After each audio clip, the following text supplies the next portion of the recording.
Historia de bien servida. La República Romana.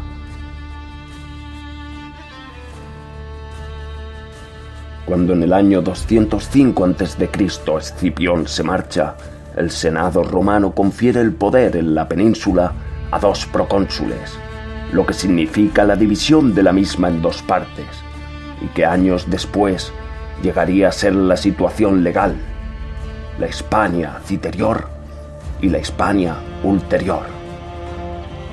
Nuestro pueblo perteneció desde el primer momento a la Citerior, cuya cabeza era Tarragona, y que le daría nombre llamándose Tarraconensis. Pero queda el pueblo a escasa distancia de la Ulterior, formando probablemente límite con la misma y estando por lo tanto en tierra de nadie, pero que con el ansia de recaudar tributos se convierte en tierra de todos. La región se subleva, pero Roma vence y se venga doblando los tributos y desarmando a sus habitantes. Entre los años 200 y 197 a.C. no sucede nada notable, sino es la gran cantidad de oro y plata requisadas para Roma por los procónsules. En la sublevación del 197 intervienen varios caudillos, entre otros el de Cástulo y el de otras 17 poblaciones, y dada la proximidad y los intereses comunes, también nuestro pueblo vuelve a estar en guerra, esta vez contra Roma. La sublevación comienza en el oriente andaluz y se extiende rápidamente. Roma envía entonces a la región al cónsul Marco Porcio Catón, que consigue que todas las ciudades del sur demuelan sus murallas, orden que no creemos que afectara a nuestro pueblo, pues no se aprecia ninguna solución de continuidad en su habitación. Cansados los romanos de tantas molestias, se deciden a llevar a cabo una amplia ofensiva destinada a someter de nuevo al territorio comprendido entre Sierra Morena y el río Tajo. Y el año 185 a.C., la zona comprendida entre el Guadiana y el Guadalquivir. Particularmente en nuestra tierra se enfrentan los 2 ejércitos, pero sin decidir nada. La concentración de la propiedad en estos años obligaba a las gentes humildes a dedicarse al bandolerismo, y nuestras tierras eran constantemente saqueadas, a pesar de la resistencia de sus habitantes, por pequeños grupos hambrientos, concediéndose entonces a algunas ciudades el derecho a acuñar moneda, derecho que más bien era una obligación para facilitar la recaudación de impuestos. Pero se sabe poco de esta época, ya que nuestra historia es la de Roma. Pero lo poco que sabemos es que los pretores fueron batiendo marcas en cuanto a la rapidez de enriquecerse a costa de los naturales, y que las protestas no servían de nada, siendo también en esta época cuando se van fundando colonias con el fin de asimilar a Iberia definitivamente a la cultura romana. Desde el 155 al 133 a.C., Roma consigue el dominio total de la península. El 155 los lusitanos caen sobre el valle del Guadalquivir y cruzan hasta el Mediterráneo, pasando por nuestras tierras. Roma envía inmediatamente a 2 cónsules para controlar la situación. Tras muchas peripecias, los sublevados en los distintos puntos se refugiaron en Numancia. Poco después aparece Viriato. A propósito de este nombre diremos que deriva de la palabra celta viria, que significa collar. Su primera hazaña la realizó en la cercana serranía de Ronda, donde venció a 10.000 romanos. Los éxitos de Viriato se suceden con rapidez, por lo que se envía a España a Escipión Emiliano, el cual derrota a Viriato y fija su cuartel general en Bailén. Y henos aquí, otra vez, envueltos en una guerra de independencia en la que tan pronto estamos en las manos de Viriato como en las de Roma. Y nuestro pueblo, con toda probabilidad, sufre castigo por haber sido adicto al caudillo lusitano.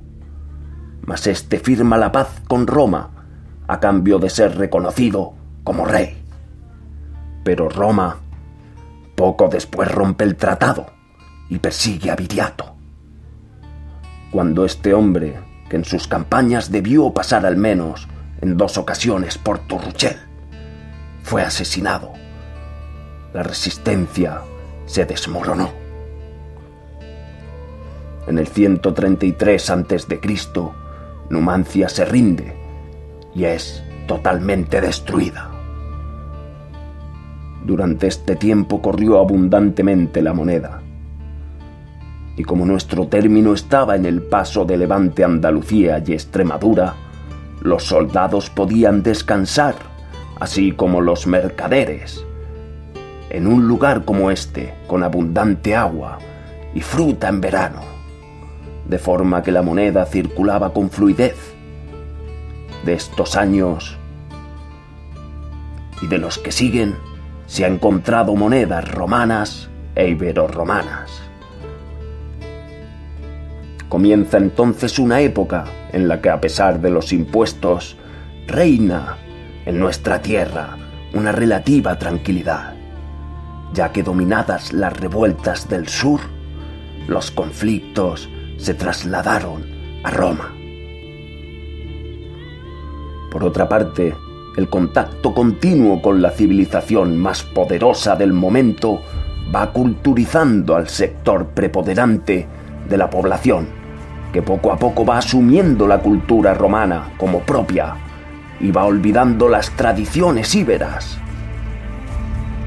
El vehículo principal son los soldados indígenas que militan en las legiones romanas, y dicho sea de paso, aportan también algún elemento al uniforme romano. No se trata de un proceso súbito, es un proceso de años y que evolucionará al compás de la propia Roma. Pero la influencia romana se deja sentir. Al no haber guerras, las poblaciones se acercan al llano y a la prosperidad de los caminos ya muy frecuentados. Y en Turruchel, junto al río, surge en el lugar en el que debió existir un pequeño núcleo familiar ibérico, un pequeño poblado reforzado, romanizado, que probablemente sirvió como posada tras una jornada de camino. Y este poblado ibero-romano debe comenzar a existir como tal en el siglo I a.C., pero no será hasta mucho después cuando adquirirá importancia, como lo atestiguan algunos hallazgos monetarios que comentaremos más adelante. También es por esta época cuando comenzará a crecer un pequeño núcleo familiar que venía habitando algún refugio en San Blas, y que también comentaremos más adelante. Es pues en esta época próspera en la que la población, al no ser diezmada por las guerras internas, se va afianzando y creciendo. Entonces se construye la fortaleza próxima a Turruchel y se amplía su perímetro, sin duda con el fin de dar cobijo a la creciente población, así como a los mercaderes que encuentran en ella el medio para introducir sus mercancías en la zona de la sierra. Pues es de suponer que sus habitantes bajarían aquí a hacer sus intercambios. pero que ya algunas familias habían inclinado hacia el lujo romano y precisaban, para mantener su prestigio, de los artículos importados.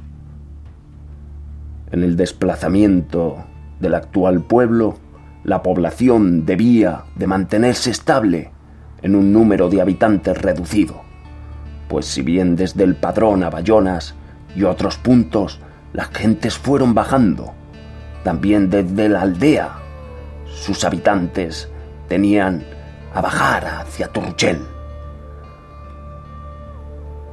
Una serie de casas se construyeron desde lo que se conoce como Áltico del Tesoro, hasta cerca de la fortaleza, con sus campos de cultivo, anejos, para aprovechar las aguas de pequeño río.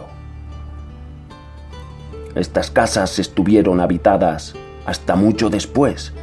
El camino que comunicaba con la actual Siles no era ajeno al tránsito, si bien a escala local, como parecen indicar algunos pequeños trozos de bronce del siglo III a.C., hallados casualmente en el dicho camino. De los años que siguen poco se puede decir, si no es que se consolida la población en las proximidades de la antigua fortaleza, y el dinero corre con generosidad, según puede decir, de las piezas halladas, que indica un próspero comercio y una romanización muy acentuada. Las luchas político-sociales, o más bien familiares, de Roma, tienen entonces sus ecos en España, pero no creemos que afectasen demasiado a nuestra tierra, que por el contrario se benefició con los contactos de formación de una élite cultural entre los propios nativos, y el prestigio de Roma se fue consolidando como algo indiscutible. En estos años va tomando fuerza la figura de César en España, como vencedor de los refugiados que con anterioridad se habían sublevado, y es en el 45 a.C.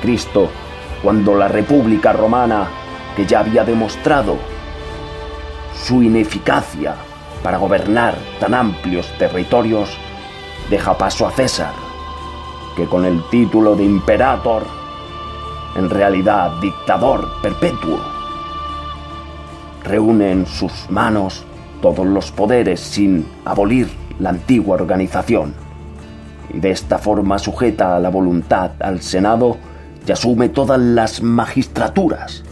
Incluso se le ofrecen honores divinos. Al ser el César asesinado, su hijo adoptivo y sobrino Octavio, a partir del 29 a.C., va asumiendo otra vez todas las magistraturas y hará que la república se convierta en imperio.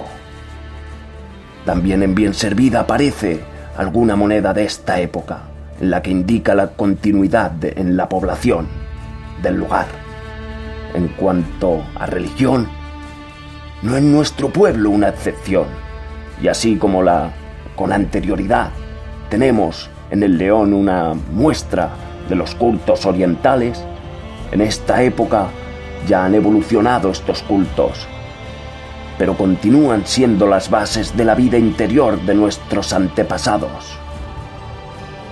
Al respecto, don José María Blázquez nos habla de sacrificios humanos y el culto a la naturaleza representada en los árboles y en nuestra región, el culto al toro, el cual se ve representado en las monedas del sur.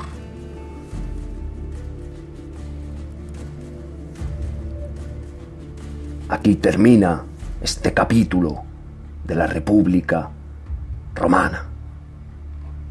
En el siguiente hablaremos del Imperio Romano.